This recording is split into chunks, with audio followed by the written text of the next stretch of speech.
Parce que dans les faits, en fait, Aurélien, pendant vraiment plus d'une dizaine d'années, ça a été vraiment un compagnon de route, un ami, un confident aussi, enfin quelqu'un que je voyais très régulièrement. Et il y a eu à un moment donné, chez moi en tout cas, un déclic, c'est quand il m'a fait un aveu en me disant vraiment je n'existe pas. Et le voyant principalement, sachant qu'autour de moi, s'il y avait bien quelqu'un qui existait, voire même qui surexistait, c'était bien lui. Il y avait une forme de, j'ai envie de dire, de contradiction fondamentale entre cet aveu-là et l'image que me renvoyait Aurélien dans sa vitalité, dans sa force, dans son intelligence. Et je pense que ça a été le déclic pour moi de convoquer chez moi effectivement le réalisateur que je suis, et non plus simplement l'ami, pour engager un travail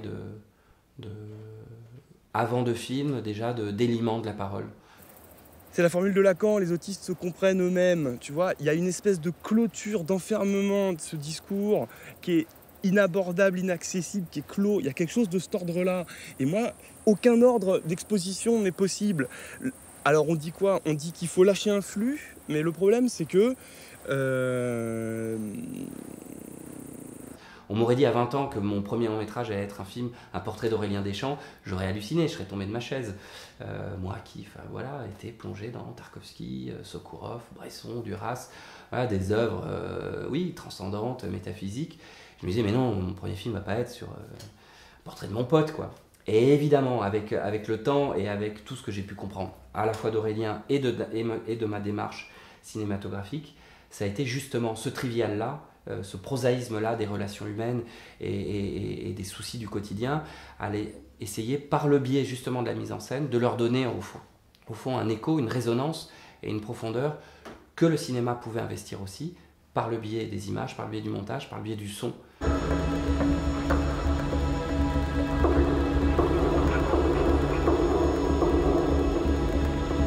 Il se trouve que les éoliennes et que Pampelune est entouré d'un immense parc éolien. Donc c'était une zone que je traversais au moment où je préparais le film et où typiquement dans une démarche documentaire où j'étais ouvert à beaucoup de choses, j'ai intégré effectivement ce paysage à la fois pour ceux qui me renvoyaient comme force et comme impact, mais je l'ai très vite aussi investi par rapport à qui est Aurélien. Donc évidemment dans une donnée donc quichotesque, mais aussi avec l'idée que ces éoliennes, ce sont des machines qui produisent de l'énergie, constamment de l'énergie, tout en faisant du surplace. Et pour moi, presque la référence, on va dire, elle est plutôt dans ces termes-là, par rapport à Aurélien, qui est quelqu'un qui produit énormément d'énergie, qui est un moteur, un vecteur d'énergie, on ne l'arrête pas, et qui, et c'est le drame de sa vie, est pris dans une sorte d'enclos ou d'enfermement, dont il parle aussi dans le film, et dont il a du mal à s'extraire. Bah non, mais ouais, mais c'est dur, parce que depuis tout à l'heure, je pense à... Quelle folie. Tu penses à quoi? Finis tes phrases, Aurélien. Bah non, mais c'est... Non, mais voilà, des choses que là, je peux pas dire, mais qui sont en fait très normales, mais je suis pas dans la vibration suffisante pour les soutenir, pour les tenir. Il n'y a pas d'être, quoi.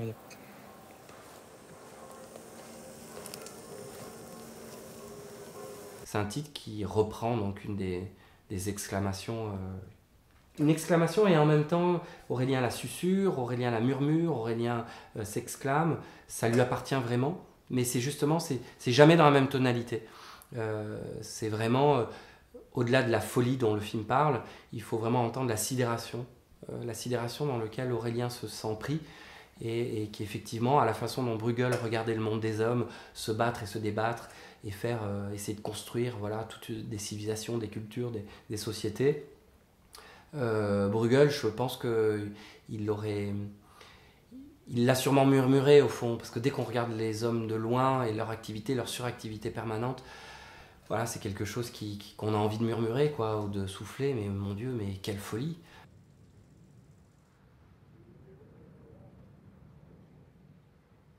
Voilà, sous les auspices du poète, Valère Novarina est un poète, il y avait cette idée d'orienter aussi sur le fait que ça allait être pas simplement le portrait d'un homme, mais aussi le portrait de sa parole, et peut-être plus largement le portrait de la parole, cet étrange outil extrêmement ambivalent dont nous disposons.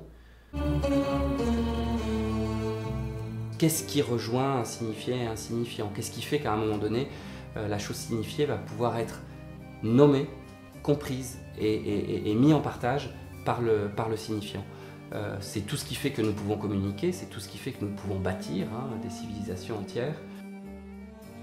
Mais c'est tout ce qui fait que lorsqu'un homme est exclu de cette évidence-là, en fait, ce qu'on redécouvre, c'est qu'effectivement, tout ça est totalement construit, c'est une construction mentale, et qu'au fond, la parole, aussi puissante soit-elle pour toucher l'objet, elle n'en reste que très relative par rapport à qui nous sommes. Elle sera toujours un obstacle qu'il faudra toujours franchir et toujours remettre en cause, et toujours franchir et toujours remettre en cause. Et pour lui, appeler un chat, c'est l'expression la plus absurde, en tout cas la plus restrictive et la plus réductrice possible. Lui aimerait écrire des romans de 500 pages sur les états des uns et des autres. Et quand l'autiste s'attache à préciser quelque chose de ce qui est dit, plutôt que d'être, en fait, le langage, c'est quoi? Ça sert à parler avec l'autre. Il ne faut pas s'attacher à dire quelque chose. Il ne faut pas comment dire, j'ai envie de dire, s'isoler avec l'objet de sa parole. Hein. Si tu es avec quelqu'un, il faut juste être en train de lui parler, quel que soit ce qui est dit, entre guillemets. Et souvent, l'autiste se fait avoir en précisant quelque chose comme ça. Et alors, par exemple, je lui ai envoyé un ami, ah donc, ça fait 10 ans que tu es à Paris? Et il fait non, ça fait un peu plus de 9 ans et demi. Bon, des sorties comme ça, faut pas en faire beaucoup, hein, parce que si tu as affaire à quelqu'un qui n'est pas autiste,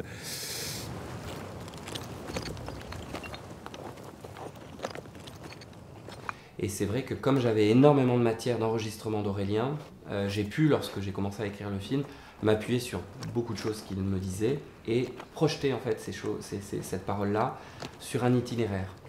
Parce qu'au fond, vraiment, à la question comment j'ai écrit ce film, c'est comment j'ai bâti un itinéraire physique et géographique pour amener Aurélien au centre de l'arène, depuis presque le désert des humains, un espace totalement désertique, où on ne croise que quelques animaux, quelques bêtes sauvages, et où progressivement on va apercevoir des silhouettes, et où progressivement on s'approche du grand tumulte et du grand chaos des hommes.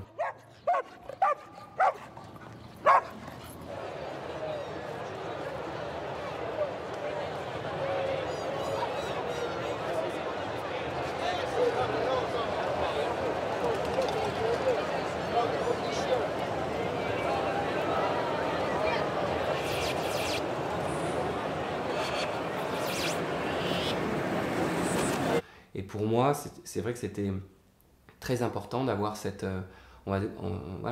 parcours géographique qui allait ponctuer comme ça notre avancée vers le centre-ville, le cœur, mais presque au sens organique, vers quelque chose qui bat, quelque chose qui fait peur et en même temps où la vie se trouve.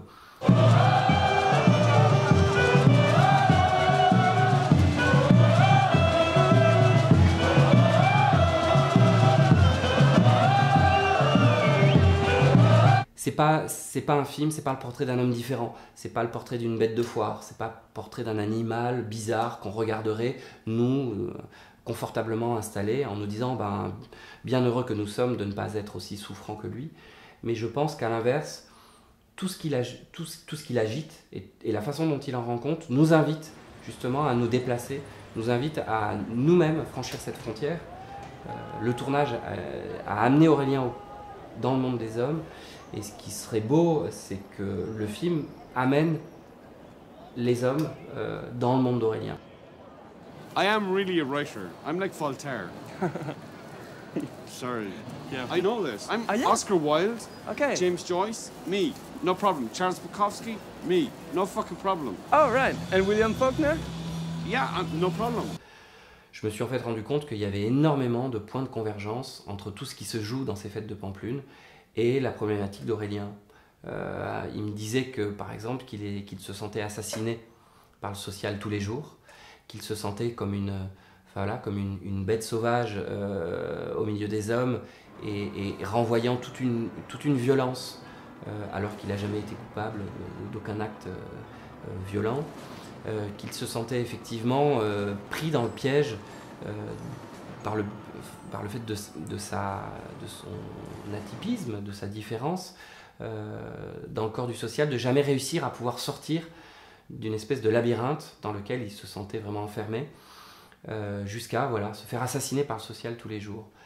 Et donc plus il me parlait de ça, plus j'avais cette image du taureau qui traversait les rues jusqu'aux arènes, dans lequel effectivement, hein, ce lieu duquel on ne sort pas et qui fait spectacle aussi, et dans lequel le taureau est assassiné. Et du coup, très vite est venue l'idée de prendre cette image du taureau comme effectivement une allégorie d'Aurélien dans le monde social. C'est à la fois totalement fascinant, mais voilà, force qui serait aussi effrayante et qu'on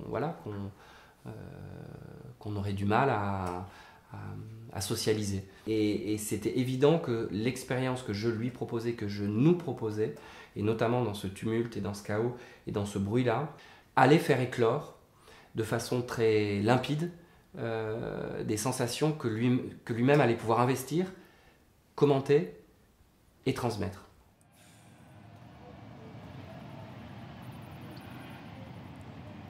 L'idiot est celui qui a compris qu'il n'y avait d'autre spectacle que l'homme et qu'il n'y avait rien d'autre à regarder que l'homme.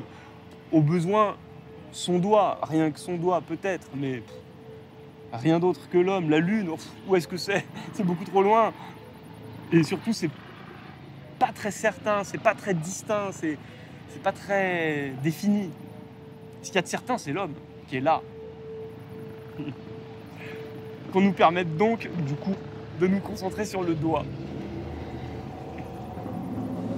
Oui, la figure de l'idiot, du fou, du marginal, de celui qui sera raillé pour sa différence et qui évidemment, quand on regarde bien, investi d'une intelligence que l'on peut dire atypique, spéciale, propre à lui, mais qui en fait, derrière tout ça, il a vu quelque chose et on voit plein de choses dans un doigt qui désigne, et encore plus dans la personne qui désigne l'objet. Et effectivement, cette espèce de réflexe, de conditionnement que l'on a tous de regarder là où on nous demande de regarder, quand on y réfléchit, ça fait penser aussi au conditionnement, aux habitudes, aux réflexes que l'on prend tous dans nos modes de vie et dans nos façons de penser. Et on retrouve là l'uniformisation des consciences. Pourquoi serait-on tous aussi uniformément sommés de regarder la Lune lorsqu'on nous montre la Lune et pas détourner le regard, faire un pas de côté, se dire mais au fond, qu'y a-t-il derrière les choses? Qu'y a-t-il derrière les mots? Qu'y a-t-il derrière les gestes? Qu'y a-t-il derrière les hommes? Et je pense que c'est fondamental de réinvestir en fait ces questions. Il y a une figure dont témoigne pas le film, mais dont m'avait beaucoup parlé Aurélien, qui est le peintre Bruegel, alors qui est connu par certains, un peu moins par d'autres, mais il faut savoir que Bruegel, dans ses toiles, ce sont souvent des toiles où il invite une multitude de personnages, des paysages souvent guerriers ou de folie, ou en tout cas de foules amassées, et toujours peintes d'un point de vue extérieur à cette scène-là.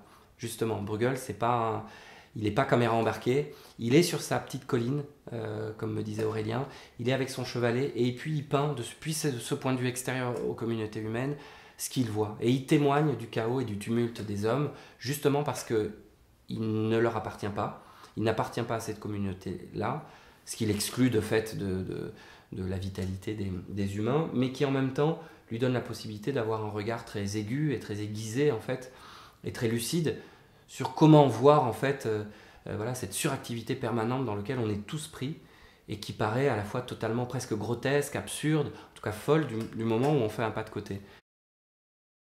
C'est un lieu secret et collectif. C'est ça aussi que je peux dire. C'est à la fois intime et collectif. C'est à la fois où quelque chose de soi-même se joue tout en communiant avec d'autres. Ça, c'est très fort.